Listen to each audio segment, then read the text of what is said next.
Okay, I'll start, and while I'm talking, more people will join us. Hello, good evening, everyone. My name is Alexander Strogorsky, and I'm teaching at the Moscow Architecture School March. Welcome to another event, another meeting of the series of talks dealing with architecture education, its present state and possible futures. The meeting will be held in English. For Zoom listeners and viewers, you can use the globe icon on the control panel to switch the translation. Встреча пройдет на английском языке, и если вы в Zoom, то вы можете воспользоваться значком глобуса на панели управления, чтобы переключиться на перевод. Позднее мы на YouTube подгрузим и версию с переводом. This spring and summer, all architecture schools around the globe were trying to figure out how to conduct lectures and seminars online, how to have studios and quiz online. And being so radically, just overnight, actually, being so radically cut off from the real world is hard, not only on human level, but also might aggravate the natural inclination of the academia to isolate itself inside comfortable ivory towers of formal experimentation and theoretical discourse. And I would refer to a historical precedent also dealing with this kind of problems. In 1959, Dutch architect Adde van Eyck described in his famous circle diagrams how architects should see themselves as a part of communities. He used an image of a traditional dance of the Brazilian Caiapa Indians getting together in a spiral movement to experience unity and closeness. And he was saying that an architect should get to the center of this dance to feel the needs of the community, to act as an integral part of the community. I think the fact that Adde van Eyck decided to choose this image revealed his distrust in the way the European economic and professional structures of architecture were functioning. So he was thinking that it would be better to address these issues through some non-European imagery and non-European understanding of community and the architectural role. From the educational perspective, the problem we're dealing with in this situation is that the whole system of education is tied to those structures through programs and certifications, and the very desire of students to belong to a certain profession when they enter the schools, to secure the future, to become famous, and so on. So when this summer, March Architecture School invited educators from various schools around the world to discuss the past, present, and possible future of architecture education, we were also thinking about this divide, which I was just trying to describe, because it is also one of the foundational qualities of architecture education, the divide between academia and real world. And this problem was repeatedly addressed by architecture schools since, I don't know, 1920s, from the Bauhaus, for example. We will discuss it today with our guests. Lucy Bullivant is a place strategist, curatorial director, and award-winning author of books about adaptive planning and architecture. She has a PhD in adaptive planning from the School of Art, Architecture and Design of London Metropolitan University, which is Moscow Architecture School academic partner, and a master's degree in cultural history from the Royal College of Art. She has created and delivered over 100 projects of social value, exhibitions, conferences, seminars, videos, books, and magazines, including her website urbanista.org, dedicated to livable urbanism. And the second edition of her book, Master Planning Futures, will be published next year. And the second guest is Alexander Eriksson Furunes, studied at the Architectural Association School of Architecture before receiving his master's in architecture at the Norwegian University of Science and Technology. He has completed a series of collaborative projects with communities in the United Kingdom, India, Brazil, Vietnam, China, and the Philippines. He's currently doing his PhD, artistic PhD, entitled Learning from Bayanihan and Dugnat. I hope I pronounced both words correctly, which are these two words. They refer to Philippine, Norwegian traditions of collectivity. And Alexander is studying how these traditions could be applied to participative planning, design, and building processes.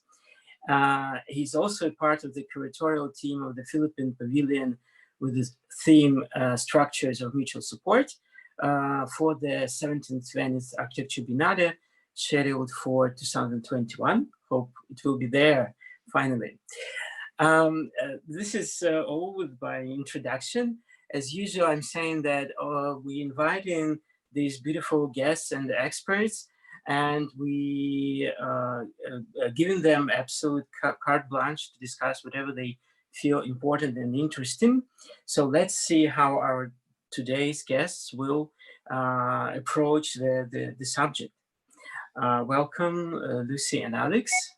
Now get away from the screens to appear maybe later for the Q&As. Thank you very much, Alex.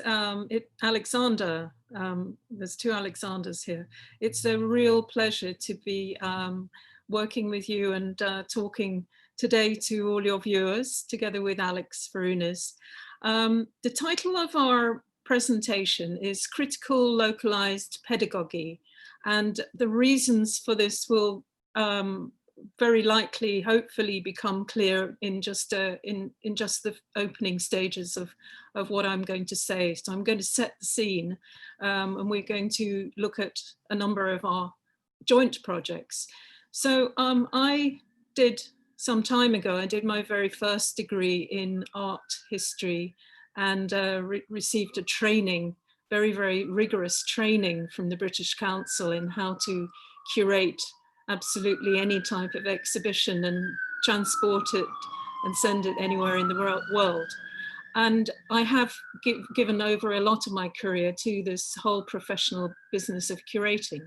Curating is and we feel this very strongly ourselves. Alex comes from an artistic family. He's also very, very familiar with curating from the very first point in his career, and has done quite a bit himself. So curating, the first thing to say, is a fertile opportunity for live education. Now, if you take a step back from today for a minute and you look at the situation in the 90s, that, I believe, is a point at which contemporary art curating turned towards educational formats, methods, programs, and processes to what was a decidedly counter-institutional ethos, countering the institution's values and system of beliefs. And a real feature of this is the dialogical process rather than prescriptive schooling. So instead of pronouncing truth and masterful production of expertise, the focus began to be increasingly placed on the co-production, the co-creation of questions inquiry together with others in the room or whoever you were collaborating with. And therefore, both within formal education and beyond it, micro projects of all kinds that, under the heading of cultural practice, have engaged with sites, communities, and a whole range of different publics. And with this very, very big and contested concept of education. So applying this type of a kind of approach, art and cultural practice more widely, art as education, as a way of critiquing existing approaches within education, has become integral to the ways in which exhibitions and moreover biennales, as these these time-limited, huge kind of mega international festivals of both art and architecture and design, increasing in numbers, have functioned. So applying this whole approach of foregrounding discursive production and self-organization to participatory placemaking, placemaking being both placemaking in any case with its origins in the United States, William White, Jane Jacobs, and so on, and then participatory placemaking with its origins and roots in the civil rights movement in the United States. Both still relatively young multidisciplinary practices. So this very distinct from imposing the authorial primacy of one discipline or one interest group. And it means that optimally, optimistically, issues of social equity, community leadership, and narratives of meaning and identity can be dealt with in ways which potentially everyone feels a sense of ownership of. Now, Alex and I found a lot of common ground conceptually with three such biennale, and in fact two biennales, one triennale, so triennale being every 3 years naturally, that took place over the last 5 years. And we combined our forces and capacities to do projects as part of them. So the first being the Shenzhen Biennale of Urbanism and Architecture in Shenzhen in the Pearl River Delta in China, Sao Paulo Biennale of Architecture in Brazil, and the Oslo Architecture Triennale, which was most recently held of the three last autumn.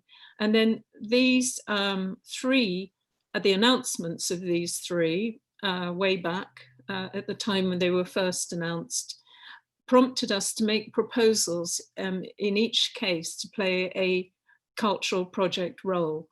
Now, at best, biennales and triennales as cultural mechanisms, they engage very directly with their host citizens, and they operate as really strong frameworks for something deeper, more multidisciplinary, more sustainable to happen. Again, optimistically and optimally, that is what we hope. And they're projects that embrace and impact the wider city in which they take place in a variety of ways of great benefit. Now, sadly, in a number of cases globally, they have this particular animal, this particular mechanism has really failed to sufficiently address local conditions, and moreover failed to bring about the deeper advantages. But these three clearly, in my view and in Alex's view, avoided falling into this category. So the first project that we're going to show you and talk about is the Shenzhen, to give it its correct title, is the Shenzhen, the Bi-City Biennale of Urbanism and Architecture of Shenzhen, which opened in December 2015.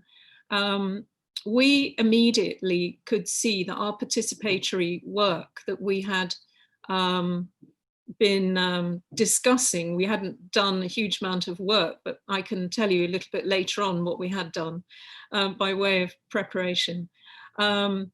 We felt a very strong synergy with the theme. It ran through to the end of February 2016, and it was staged here. You can see in the former, this massive old structure. It wasn't that old, it was built in the 1980s, the dashing flower factory in Sheku by the water, close to the water in Shenzhen. So For the Biennale, the old flower factory was given a very fast track conversion by local architect Doreen Liu, who was one of the 4 curators. The curator group was a mix of leading architects, critics and educators, Aaron Betsky, Alfredo Brillenberg, Hubert Klumpner, co-founders of Urban Think Tank, both professors, and Klumpner, former Dean of Architecture at ETH in Zurich. So for the Shenzhen Biennale, the curators chose the theme of reliving the city. And through a whole host of exhibits, they explored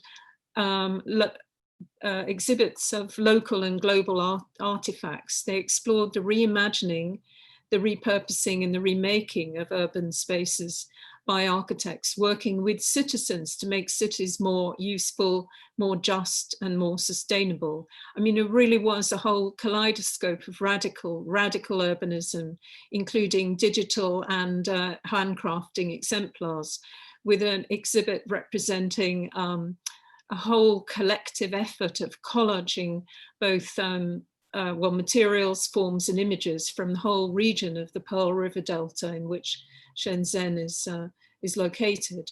Then there was another exhibit, The Social City. Even the whole trajectory of that well preceded the Biennale itself. It challenged directly top-down city planning with mapping of conversations with citizens about their dreams and their needs, that was made by students at the Design Academy of Eindhoven, working together with similar equivalents at the Poly University in Hong Kong.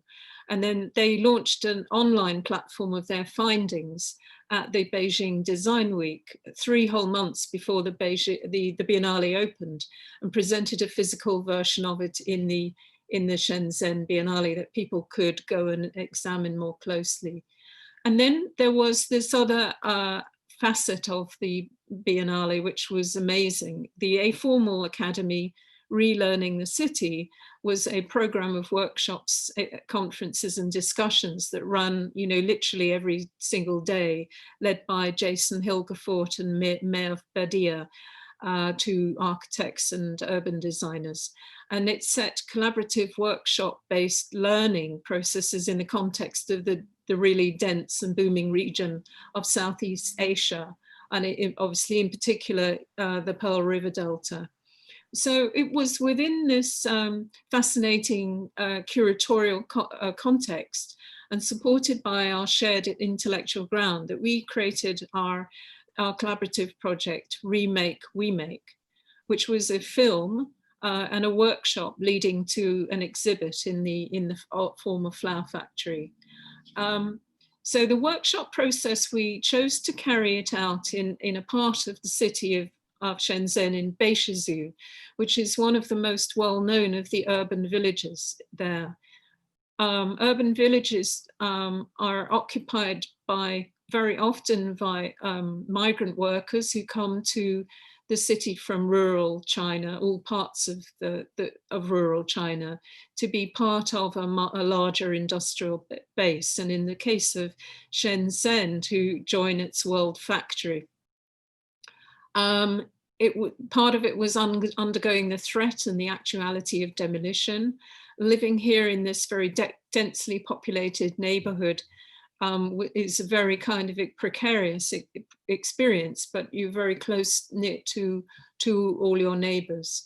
So like many other Chinese urban villages with industrial and residential areas, it carries a stigma. The general opinion is that it's unclean, messy and dangerous.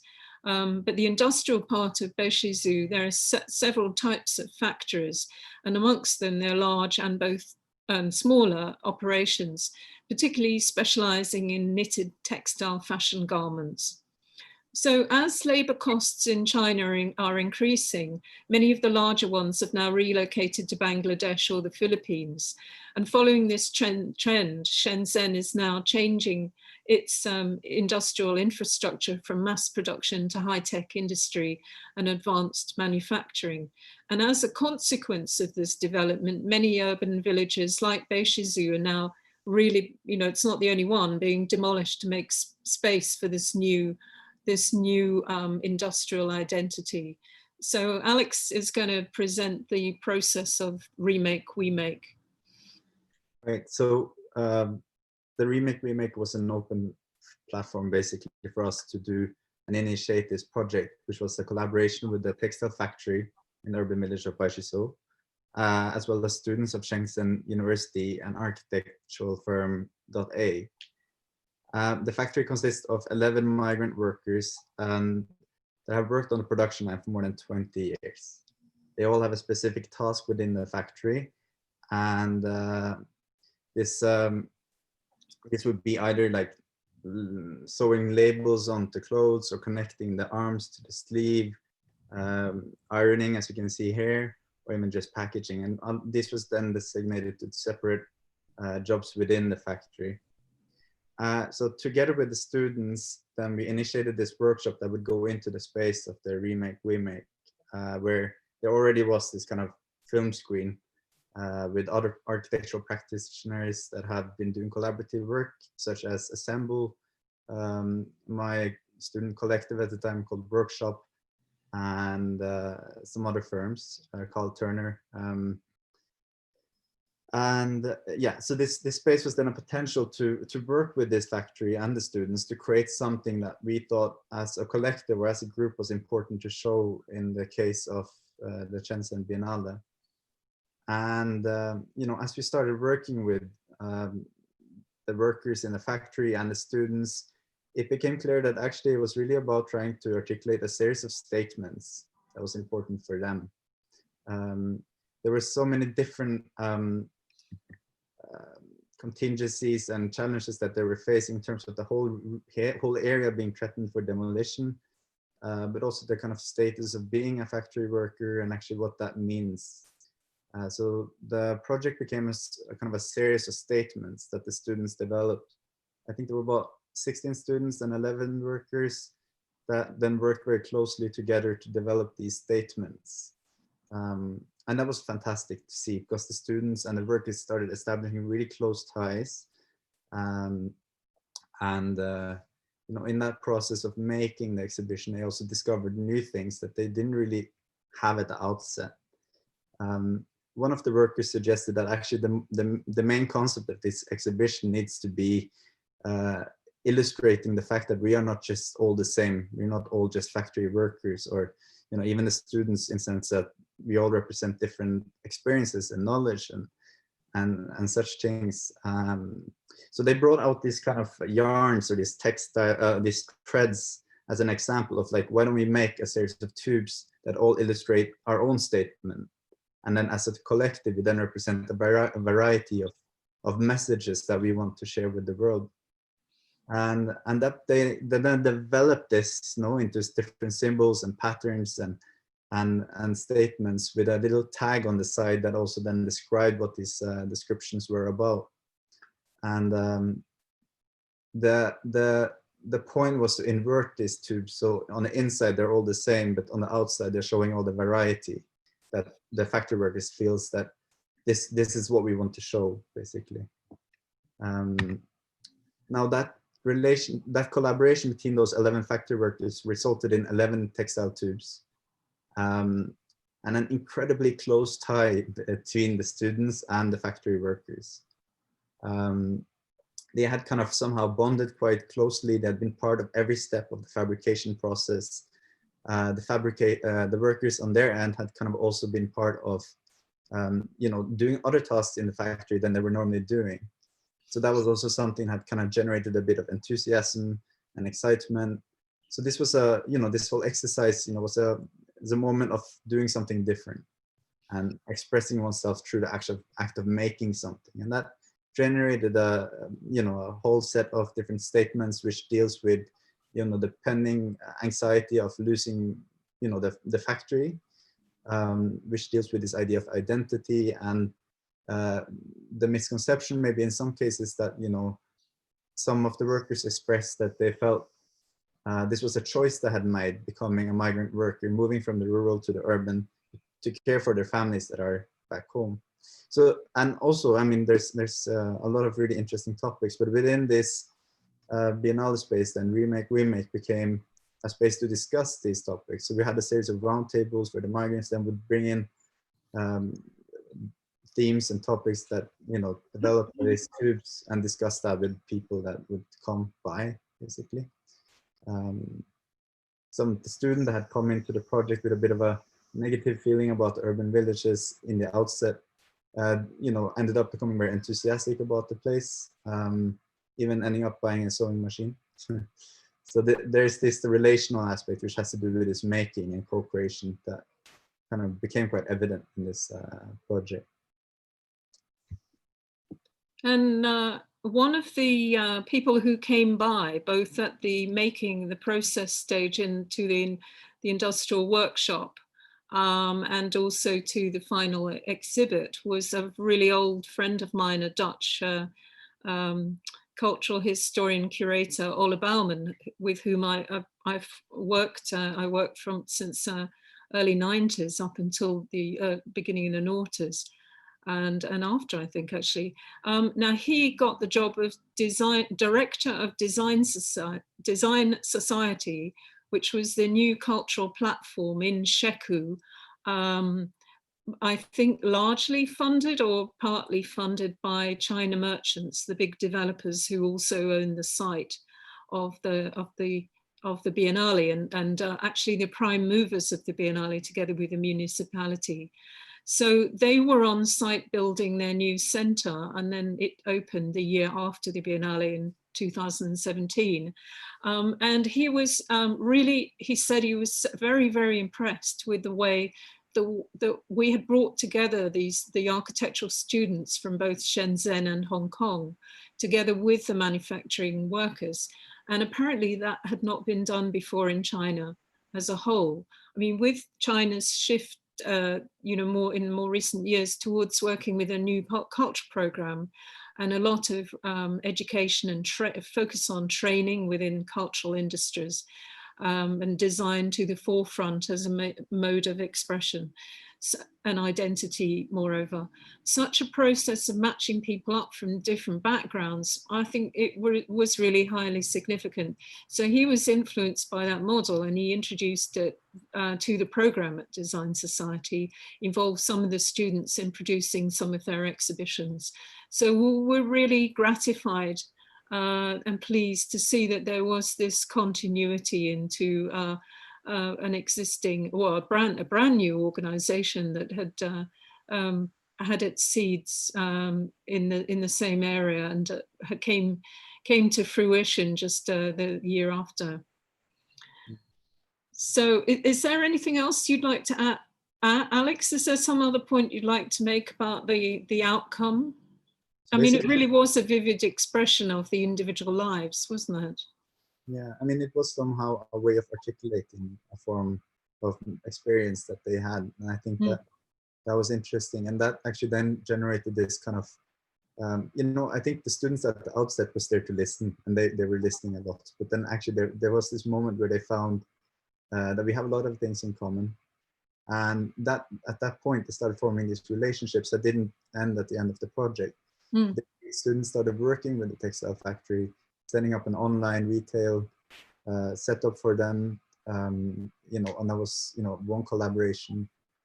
Beyond that, when this area of Baishizo was eventually demolished and they had to relocate, the students were helping out, preparing the space, drawing up the new space of the rented location in a different venue, in a different urban village that they eventually managed to get. So I think this is the other thing, is that these processes are interesting in the way that they do create relationships and new kind of unexpected collaborations, which was actually very useful for this factory in the end. Yeah, I think that's it. Yeah. So turning to yet another unprecedented collaboration, well, certainly in our lifetimes, definitely in our own personal experience, but a newer type of collaboration more generally, professionally speaking. So Sao Paulo, the 11th Sao Paulo Architecture Biennale it was held by the body that always organizes, a very different body to the protagonist behind Shenzhen, an architect's body, the Institute of Architects in Brazil, the Sao Paulo department. And so that opened at the beginning of October 3 years ago, 2017, and ran to the end of January in 2018. And it took the theme chosen by the curatorial director, Marcos Rosa, who is a Brazilian architect, worked at the London School of Economics in LSE City as in quite a key organizing role on the Urban Age annual cycle of very significant conferences. Now he chose the theme of in proyecto, in project. And what he signified here was the processes of making a city and the intention to give citizens a voice through this quite long established platform. The Sao Paulo Architecture Biennale was set up back in 1973.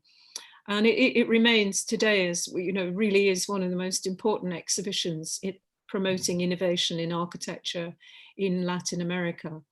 So in his conceptual statement, Marcos talked about the desirability of architects being engaged to understand the possible overlappings of architecture and the self-made city. So here was him, he was definitely wanting to transgress conventional architectural boundaries, professional boundaries, architecture in the self-made cities. So for example, to potentialize, in his words, transformation. And his notion of display, as you can see from a couple of these images, he intended the interventions to be in everyday spaces rather than in the usual museums and galleries of the city. He also, he saw that he envisaged participants creating manuals, how to do, you know, documents, illustrated manuals of how to make things and how to realize things, other ways of understanding and mediating contemporary modes of production, making those ways of making things legible was one of their goals, he said, which is quite, it requires some unpacking as a concept, I think, but it is really, really very valid. He saw how well his curatorial approach tied in with the way that we did our project in Shenzhen, you know, using the format of this workshop to team up with a local factory to make a new exhibit. And so rather than bringing one to Sao Paulo that we'd made in China, he could immediately see how we could proceed from there, making something very locally. He was very helpful in making suggestions for local collaborators for us, for our project. So firstly, there was the art, design, architecture collective Goma Oficina based in the city, Sao Paulo. This group had already got an established relationship with a body called CAMI, who support migrants arriving in the city, for example, with help to find housing, to establish and obtain their legal rights, to help them with their language, because obviously that constitutes a huge invisible barrier or border for them. They're coming from they're coming from countless different countries within Latin America to the city. I mean, Sao Paulo is a really big migrant center. And in the last decade overall, the numbers coming to Brazil, the numbers have increased by 160%. And about 75% of them are women and children. Now, while they're guaranteed access to public services, they are discriminated against in very many different sectors, from education to healthcare and so on. And fundamentally, they lack knowledge of human rights, which is a border to be overcome. And they work and they contribute to society even so, and they have very legitimate dreams and hopes to moreover go on and improve their lives and those of their families. So this relationship that Goma had already got with CAMI, it helped give birth to the title of the project, of our project, Invisible Borders Frontiere Livre. And through the existing collaboration, we chose to explore these invisible borders experienced by migrants through a participatory project with them. Cami had already been approached by the Sao Paulo Metro to do something creative in their underground stations, which are heavily used by migrants to get to work and get about the city. And also the fact that both the metro and the overground train system organization, CPTM, they collaborate together and they share hub stations. So it was essentially being approached by these two bodies in collaboration who had this openness and willingness, keenness to see something in the midst. So we organized a group of migrants through Cami and with our other collaborator, and our other collaborator brought in was Mackenzie University there in the city, their architectural students who documented in due course the workshop production that we set up. So Alex is now going to take up where I've left off and explain the process and the concept in a bit more detail. So we then organized a group of migrants that wanted to take part in this process together with us. That was a group with migrants from Bolivia, Peru, Angola, Haiti, and Congo. And we would then gather and try to identify what is it that we can create with these kind of conditions that we have now. We have the metro, potential collaboration with the metro, and this as being a part of the biennale, there was an incentive to actually do something and having a voice, basically, or being heard. So what we came to conclusion was that we're going to develop a series of banners, and these banners, I think about 6 banners, we would install on the red line of the Sao Paulo metro. Then these banners would contain a message or a statement that we as a group would want to share with other people in Sao Paulo that is necessary for the city to hear. So to start off this process of creating these banners, we started with this exercise of storytelling.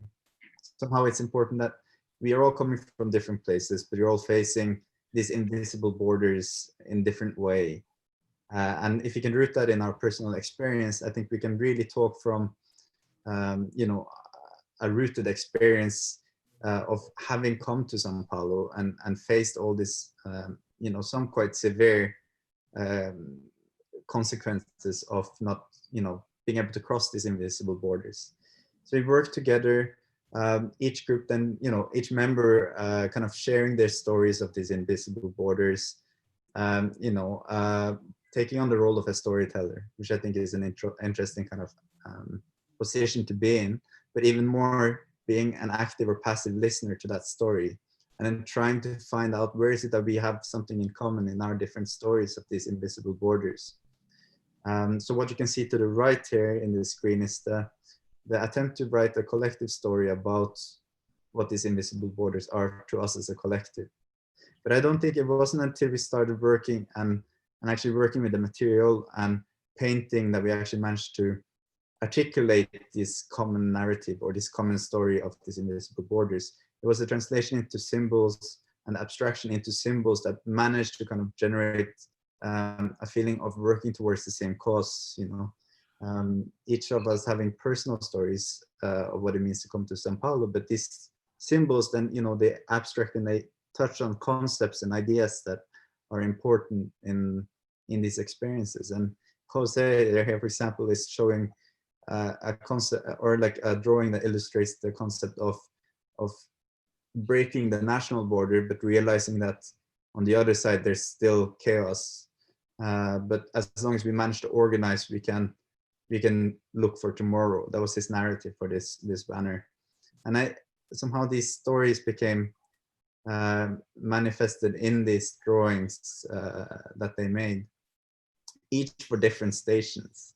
And what became interesting is that each of these stations are, of course, on the red line. I mean, they're pretty, I think about 4 to 5 million people move through this station every day. It's stations where a lot of migrant workers live. It's the areas that they work. It's a political center, was one station that we worked with. So these are the important stations, and as a group, they thought that we need to communicate something to other migrants that are in Sao Paulo, people that just arrived, but also to the politicians. So C station had this banner which says, "We are here, listen to us."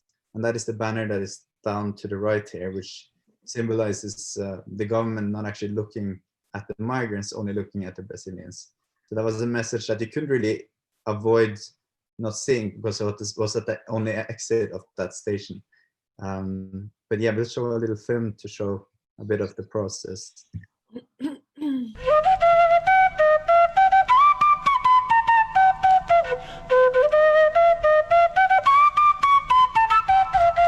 Là où qu'à monter, il faut qu'on prenne précaution. M'en jamais dit moi licher mon nom. La jalousie qui fait mon divaguer. Ou dans le pays, toute bagaille c'est magie.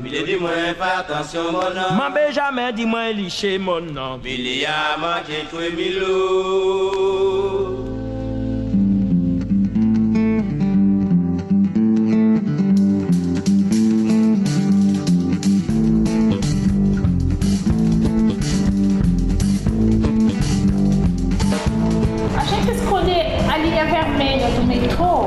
Para colocar alguns mensagens em relação com os imigrantes.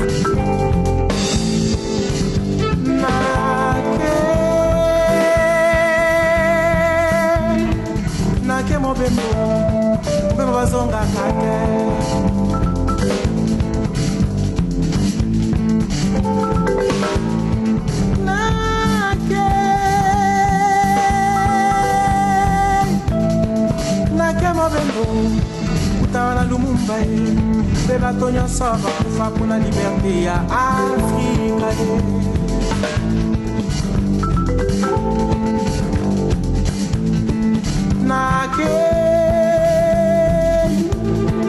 nake mobembo utawala Lumumba beba tonya saba kufa kuna bonheur ya ba africain.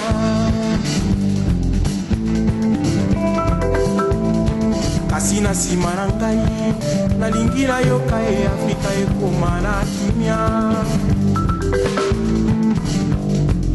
nalingi nayoka ye racisme esila, xénophobie esila, tribalisme esila.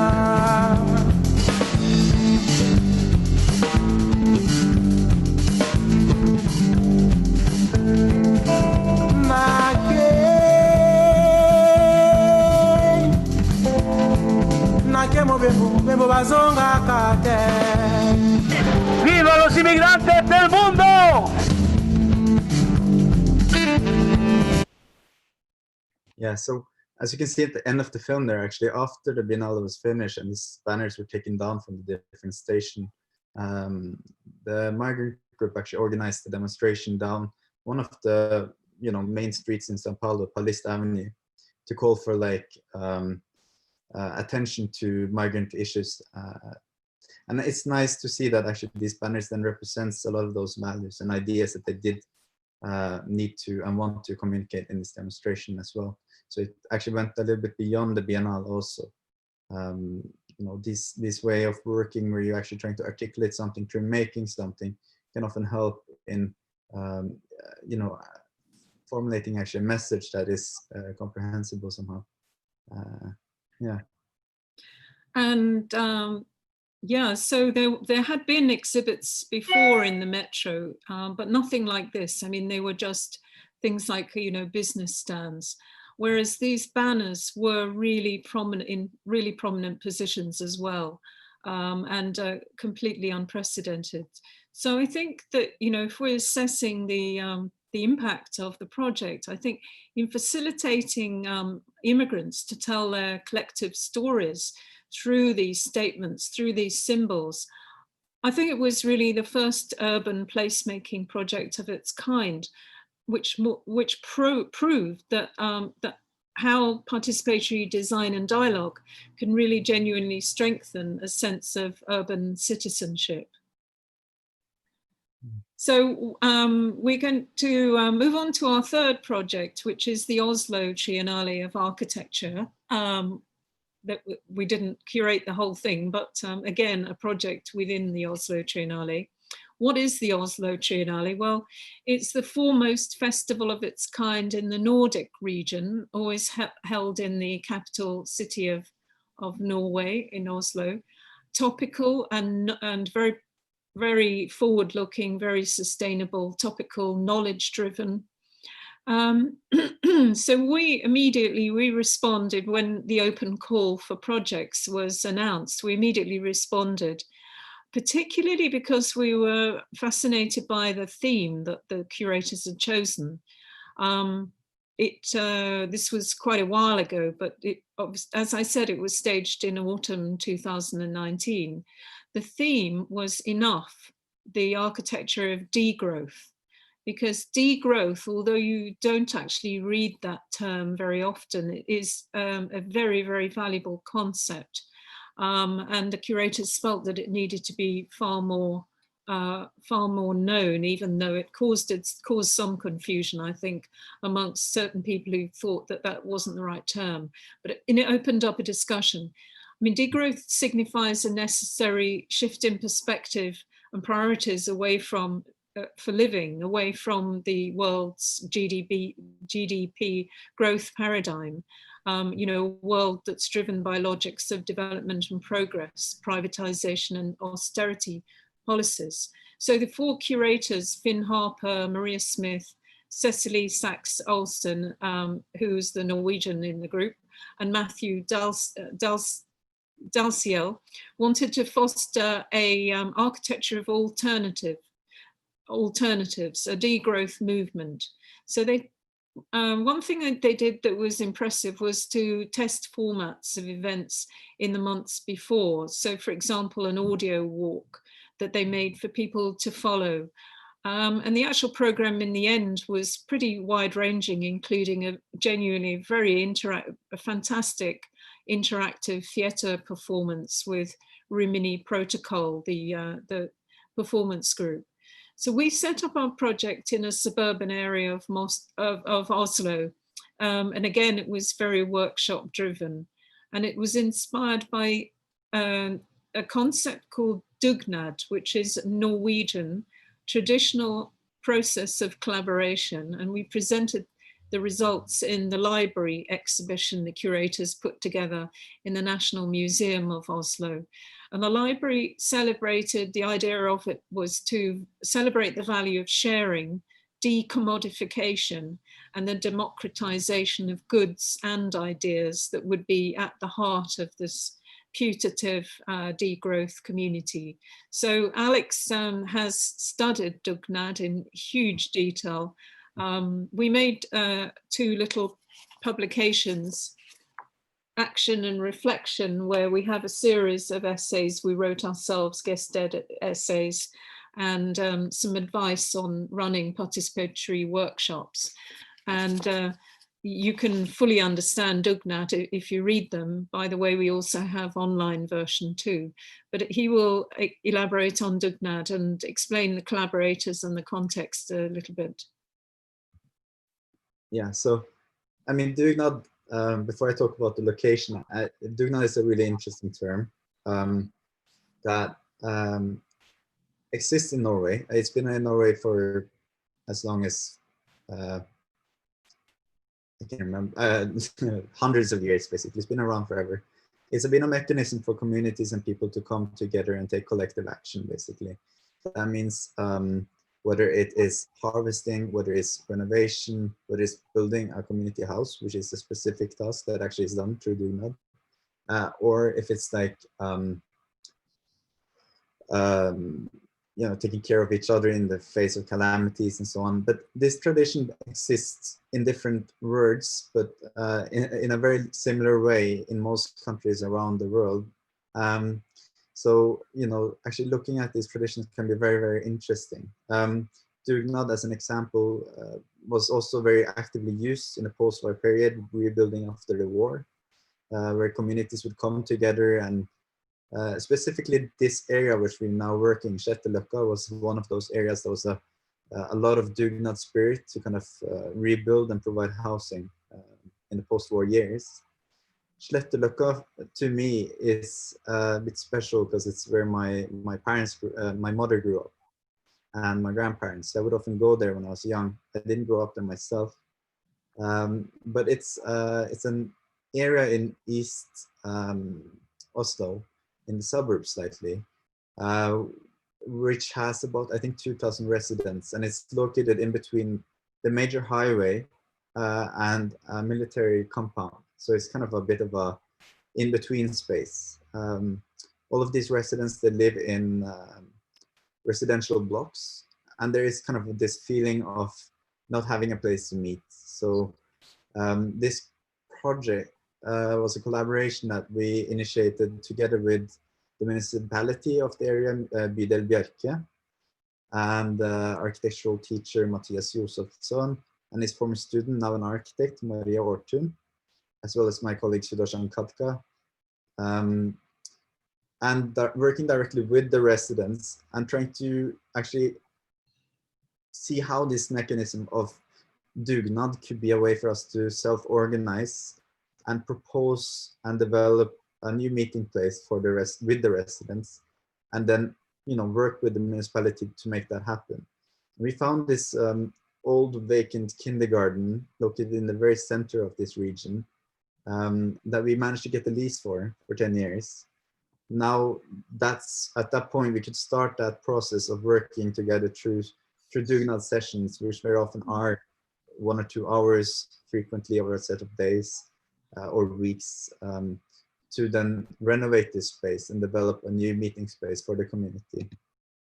Dugnad always has an element of, there's a social aspect to it, because the tradition, it existed before the market economy. It's something that's been around as a way of coping throughout history. So food is a central aspect of this. We need to celebrate our collaborations with food. And the fact that this area has cultures coming from many different parts of the world means that it's also very rich once we finally meet the kind of cultures and celebrations that we have when we get together. So we arranged these celebrations and these gatherings. I think in this case, in the top left, we were about 200 people.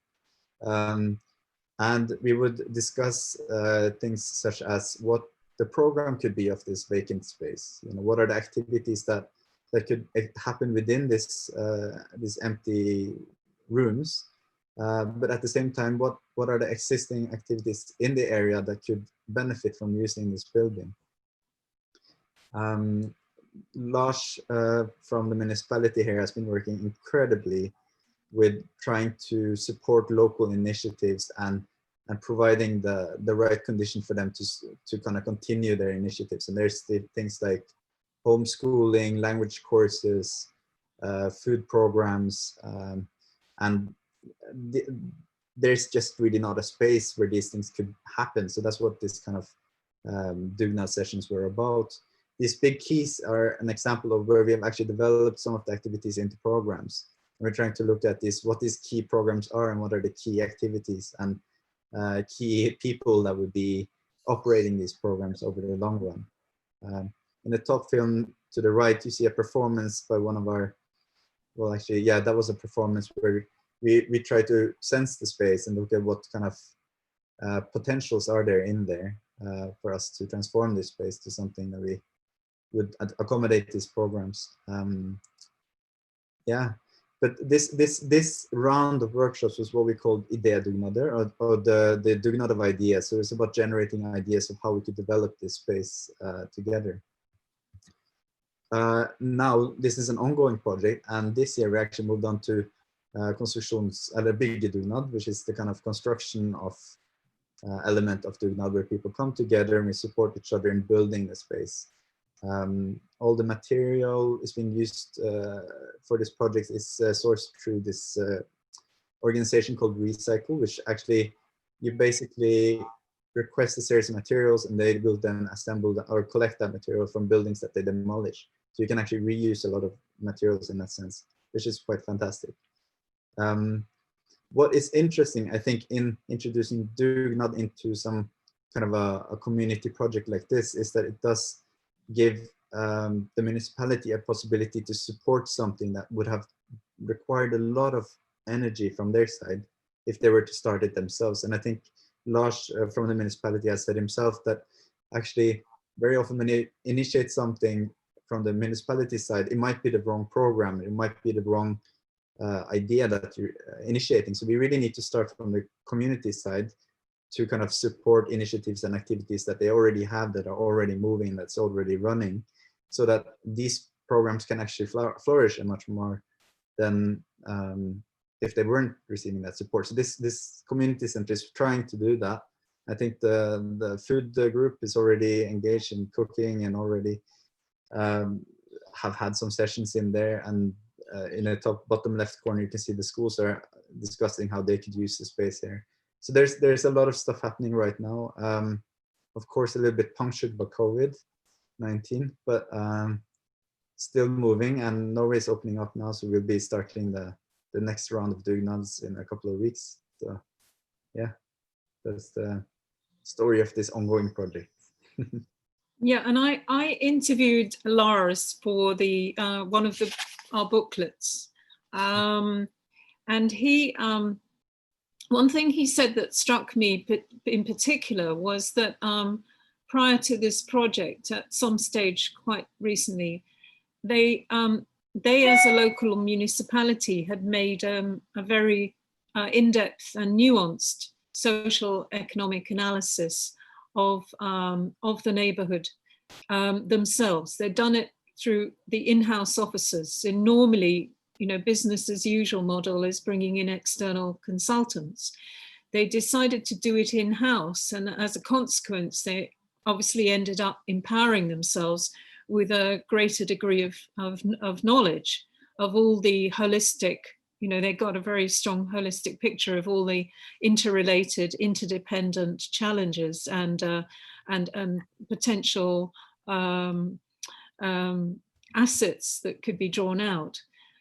Now, obviously, as Alex has said, what's very important for them going forward is that residents themselves develop their visions for the area, and that these will fundamentally strengthen belonging to stabilize their living environment, so that the livability of Sletteloka improves and increases in its extent, but in a way that they feel really that they have a stake in, they have a sense of ownership, they have a stronger sense of self-determination and of their own deliberative democracy.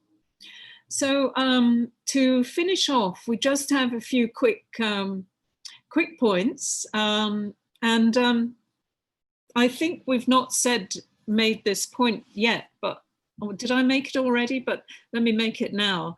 I actually met Alex when I was working 7 years ago on my last book, Recoded City, Co-Curating Urban Futures, which is about participatory placemaking. And I co-authored it with the practitioner of participatory placemaking, Thomas Ermacora. It's about the emerging multidisciplinary practice. And we did it because we felt there was this yawning gap in the market for books of this kind. And moreover, books about this topic that actually were illuminating about processes. And to do that truly in a proper way, you need to have really good infographics. So we commissioned Design Surgery, our graphic designers, to work with us and make these very bespoke graphics that unveil the processes. So you could see the various decisions that were made at every step of the way. As part of the book, there's a heart of 40 different stories about different participatory projects around the world. And very early on, I was looking into possible names and the word workshop came up. And I thought, I've never heard of them. And I discovered that they were a trio of students. They were Alex Furunes, Ivar Tutterin, both Norwegians, and Clementine Blakemore, English architect, architectural student, and they were all doing their masters at the Architectural Association. So I went to interview them. I was really impressed by their array of self-organized, this is, you know, self-initiated, self-organized projects in process in China, the Philippines, India, as well as the UK, working with different organizational collaborators, British Council being just one of them, many local bodies. And it meant that they clearly defined their own pedagogical model, one which both transcended but also informed their student curriculum work. And one feature that particularly struck me was the cross-generational nature of their work. So they were doing live education on all aspects of design and build. In one case in India, working with teachers, with school children, and with their mothers and their fathers. And so I think this ties in very neatly to Alex's artistic PhD. So he's going to tell you a bit about that in relation to the design and build process. Right. So yeah, so exactly the way that it started for me, my profession, as this is about education and students, choice in their studies, we decided to start this kind of design and build collectives amongst other students, Clem and Ivar, and I did the workshop for a period. And this was a way for us to actually engage with live projects, but at the same time, contextualize it that with our own learning process at the university, and then get our grades and eventually our degrees from that. But I'm currently doing artistic PhD, which somehow similarly structured. Is a PhD research which is based on your own practice, your artistic practice, and in my case, that's collaborative projects with different communities. And the way that you do that research is through doing new projects. The idea of practice is the action and the reflection that goes into doing something is the kind of driving force of what this form of pedagogy is, or this research is. And then, so my PhD is really looking into this question of like, what are these different structures of mutual support that exist around the world, do not being the Norwegian version. I'm quite interested in what is the Russian version, to discuss about that. But all these different traditions have something in common, at least in the ones that we have been experiencing in our own practice and in our own work. And that these are the facts that these are traditions that, are platform for people to come together. And that platform, it sets the stage for a discussion that, in a way can also be pedagogical. It can also be about trying to understand the situation so they can act on it collectively. The phenomena of this tradition of mutual work, mutual collaboration, really looks into things such as like, how do we physically work together? How do we develop a shared understanding so that we can work together? You often find similar aspects in these traditions, such as the social aspect, like I was talking about food. There's a celebration to it, because this is a tradition that really relies on social sustainability as much as environmental as well, because it's a place-based phenomenon. So really, how can these platforms that are rooted in people's experience be a way for us as architects to come in, rather than being the ones that facilitates participation, being the one that participates in these existing structures of collaboration. So the projects that we're doing, or that I'm doing in my PhD, is kind of really trying to see how we can re-engage these traditions in mobilizing people to then design, plan, and then develop and eventually build projects that deals with collective needs, basically. So this is also the theme for the Philippine Pavilion, is structures of mutual support, and curating that with Sudarshan Kadka. That is also looking into specifically the Filipino traditions. So this is really like, the question for us is really, how does this tradition inform our architectural practice, and how does this allow us to initiate and take part in processes with communities that are rooted in the place and their experiences of their own situation, so that the design can be rooted in that process, basically. But yeah, that's a really quick one, but that connects a little bit back to what we were talking about in our previous project of creating a platform for us to come together from different places and to create something together through the act of working physically over time together. Yeah. So, so as you will have noticed, we really like creating local platforms that are local and global. I mean, I'm the founder of urbanista.org, which is my web scene for livable urbanism. And during lockdown, a new project, together with one of my Indian urbanist collaborators, Prathima Manohar, the founder of Urban Vision, her own urbanist platform, very long established, in fact. She's a fellow at Harvard, or has been a fellow at Harvard and Stanford universities. We created a third virtual platform, Urban Manifesto, focusing on live streaming. So it's a series of webinars live streamed during this period, starting in the 23rd of May and going on every single Tuesday afternoon, well, depending on where you are in the world, but every Tuesday, because the, transitioning through the pandemic into a new era has prompted very profound questions concerning the visions, the policies, and the processes of urban design and planning. I mean, what are the most meaningful and locally needed changes to make, whether they're tactical, fast track strategies or longer term thinking? So the idea is to help create, together with our guest experts from lots of different disciplines, everything from development, sustainability, master planning, mobility experts, inclusivity experts, and so many different continents. So we can have them all on the screen together, usually, well, 2 guests usually, not that many each week. So they are asked to come up with a very, very quick 3-point set of manifesto priorities for action to create a happier, healthier, more livable, and that means more equitable urban future. And we're partnering with the 100 Day Studio, which is staged online by the Architecture Foundation. And the webinars are on YouTube under Urban Vision and Urban Manifesto. And the viewer figures per episode up to more than 3,300 views, which is very gratifying. So I think, we're looking at how you meet the challenges brought about by the pandemic, and essentially also about unlearning old ways that have lost their relevance, old ways which are downright unhelpful in the 21st century. And our manifesto will be a roadmap for progressive, resilient and responsible change.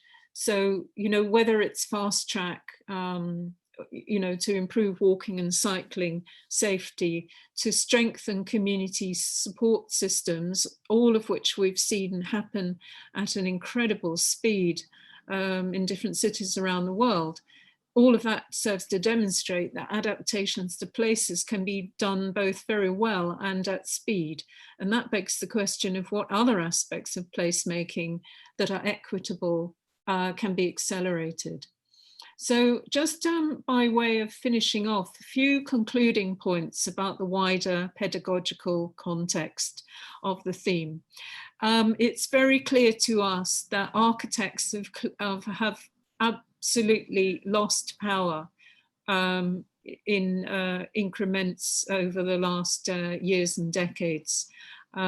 Currently, they occupy a very awkward position of having responsibility, a duty of care, which I think is a term Robert Mull, your collaborator, either coined himself or together with collaborators came up with, responsibility without control. So there's great desirability of evolving new models of practice to address this, and that includes, going back to going to education to foster and nurture broader models there. And the pandemic has revealed and reminded us of very substantial and very, very serious social and spatial inequalities. How does architecture as a single profession address this? There must be multidisciplinary agents of change in order to really fully address and engage with social inequality, housing crises, the climate emergency and public health. Change in education is also necessary, as well as in the profession, in order to create genuine diversity. And we totally we totally agree with Harriet Harris, the architect and dean of architecture at Pratt, who has said that the architectural educational curriculum needs decolonizing. Now, really, Alex is going to add a few personal reflections on this, but through alternative perceptions and knowledge, this brings us back to the question of letting people create their own curricula, to the localizing of the pedagogy in critical and conscious ways. So, Alex, what do you think about that last point? I think in the context of what we just talked about, I think what's interesting there is really the, what set of knowledge are we engaging with when we are learning and how we're learning. I mean, both in the case of China and in Brazil projects, and also what I'm noticing now in Oslo is that we really, the experiences that we have of all the people that engage in these collaborations are really rich. So somehow there's a wealth of knowledge in all of our experiences, and sometimes it's difficult to articulate this knowledge somehow.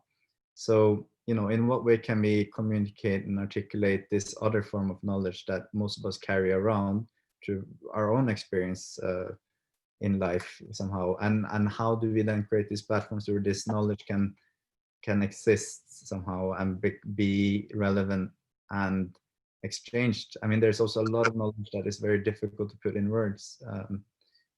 So just even spending time together can be an incredible,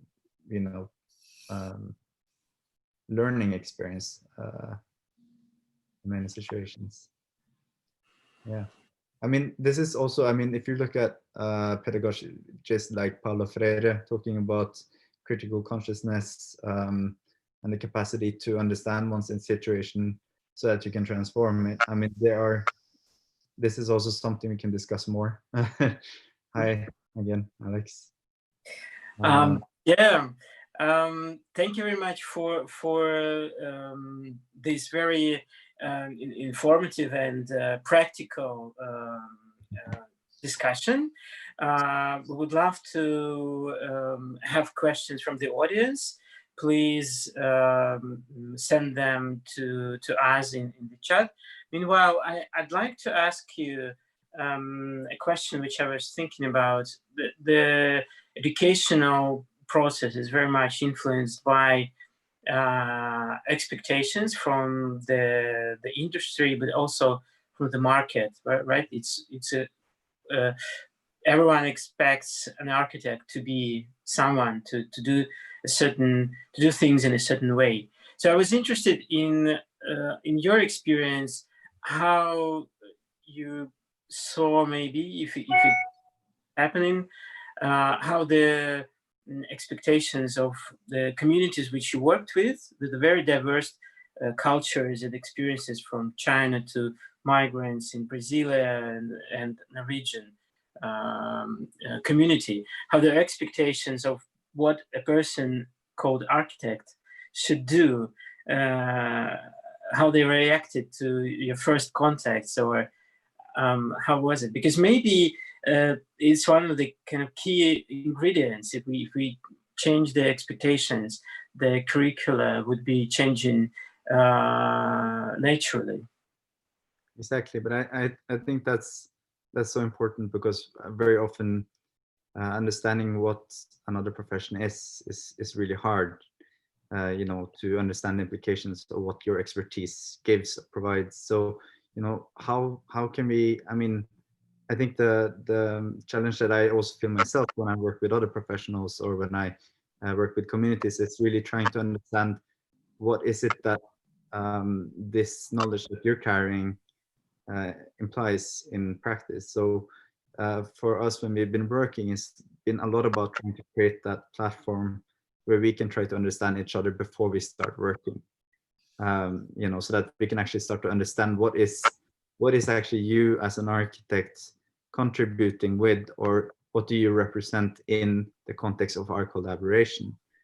So in the case of the Oslo project, where we're doing a building or we're renovating a building, it was also important for us to work with the community, because their expectation of an architect is maybe the one that draws up a building, but this idea of organizing and facilitating discussions and breaking down that process into steps and stages which can be discussed wasn't expected, but became understood in the process. And at the end of it, I mean, somehow you want everyone to be the architect in the process.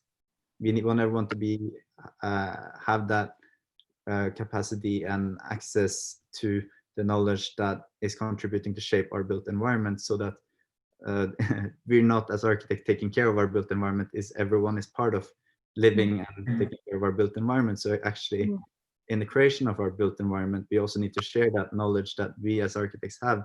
But how do we have the competence to share that knowledge? And I think also the creation of architecture in itself is a pedagogical process that is just not only for students, but also for the wider community and other professionals.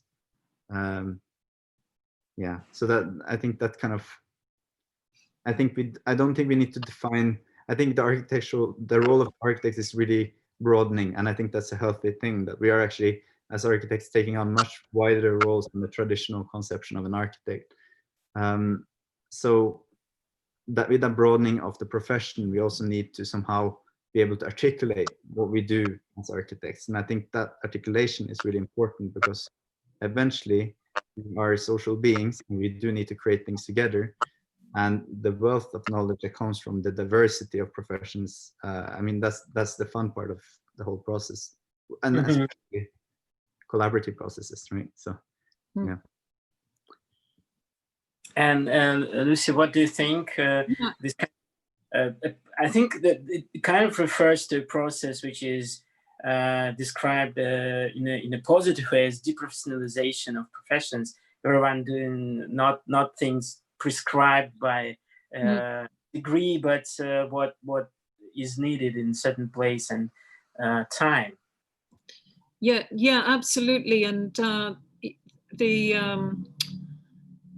the need to transmit knowledge, but also to be a mediator at the same time. I mean, there is this thing of guardianship that, and we talk about this in the Recoded City book. We give advice. There's one section where we give advice to anybody who wants to do a participatory project, is to be very acutely aware with that at a certain point in the process, you're going to leave.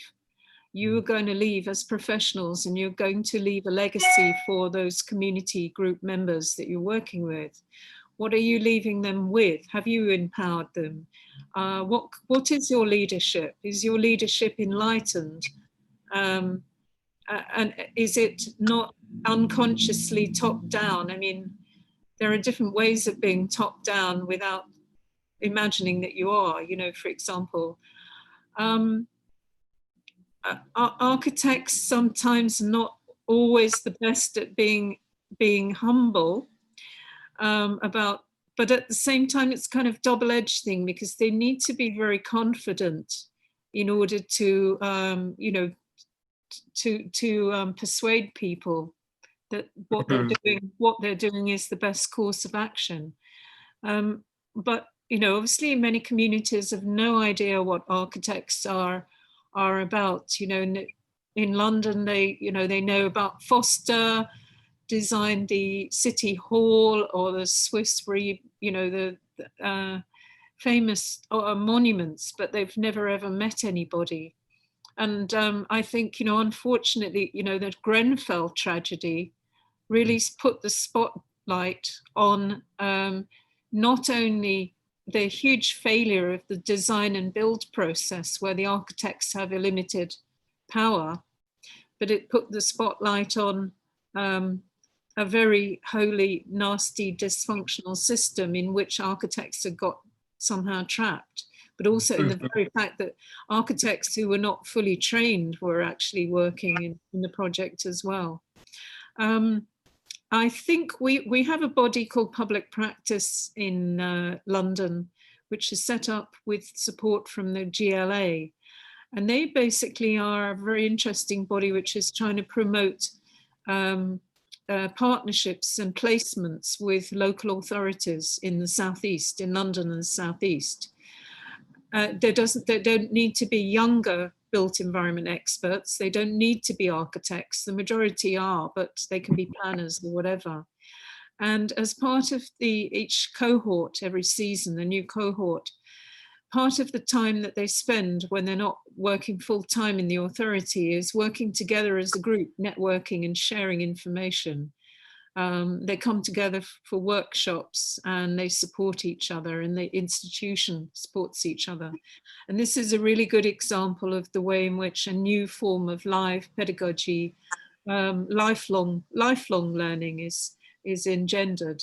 I think this is slightly going off on a tangent from your original question, but I think it is a really relevant exemplar. Mm-hmm.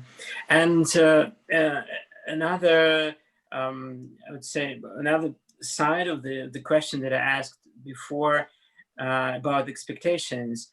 Yeah. When I'm thinking about this, the kind of project that you were shown, and especially like Oslo, and I'm also thinking, and you just mentioned, for example, projects by Norman Foster. I'm thinking about how communities see this kind of intervention confronted with private developments, large housing projects, or state-funded projects, maybe not so well artistically articulated, but still large and kind of solid. And how you help them not to see this kind of intervention that you provide, or you offer them as a sort of easy way out for them, as a patronizing or somehow second-rate situation for them. So when someone is getting a larger buildings, state injections of money, and that sort of things, other people are coming with a very interesting kind of design games, but not with something that's solid and that's shiny. I think in the case of Shetteløkka, I think it's a very good example to answer that question. To build a community house with a big budget, this is years down the line. You know, the program, the construction, the budget, the sourcing, everything would take a much longer process. And I think we are very conscious that that is definitely the process that should be happening for that area. They should have a permanent and large community place, but to be able to break down that into something that can also immediately happen, because issues also needs to be dealt with as they happen and where they are right now. And actually, by doing a smaller project in advance with the community, you can actually start identifying what are the actual initiatives that exist in this place, so that when you do this bigger investment or bigger construction, these can be tailored to actually support existing initiatives and not become a generic kind of contribution or this general idea what a community house is. That is, of course, in the context of a community house. But it's like a pre-project in a way. I think that's the way to look at it. In the case of Shetteløkka, from a testing ground in a way.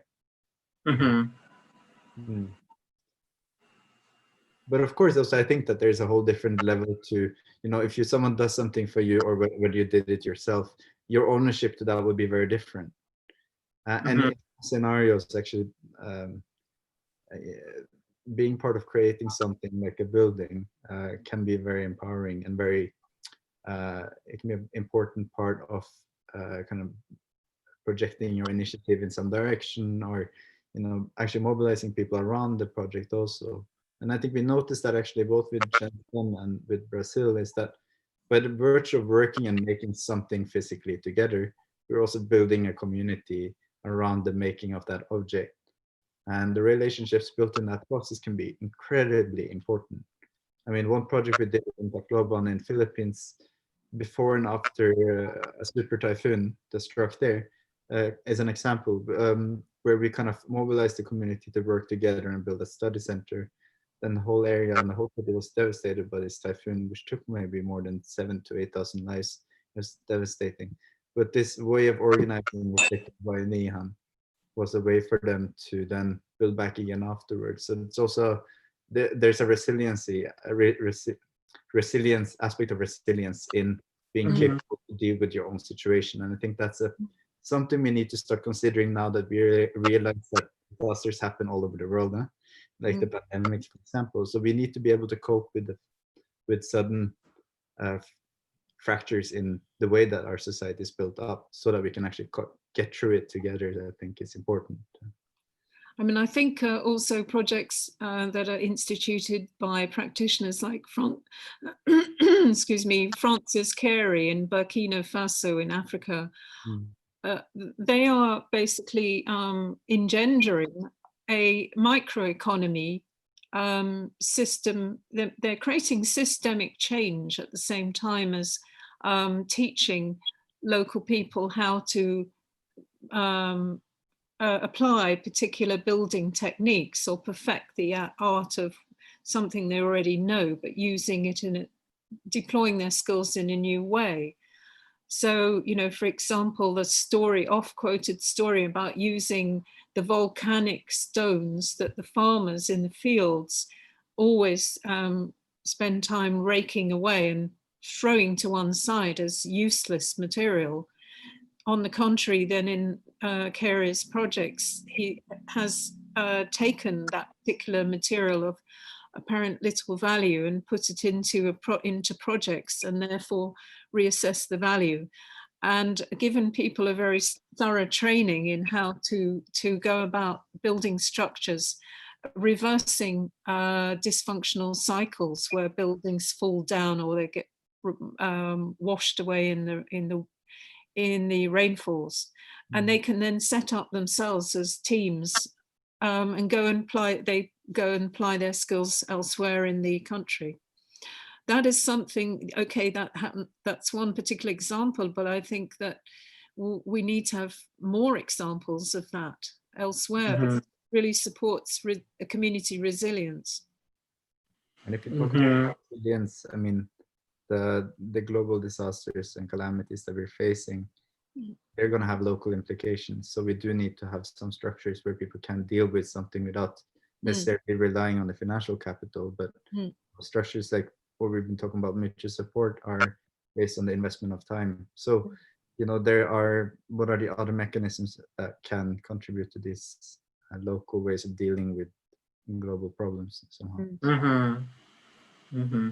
Yeah, I think we actually have to finish our conversation because it's our time is up.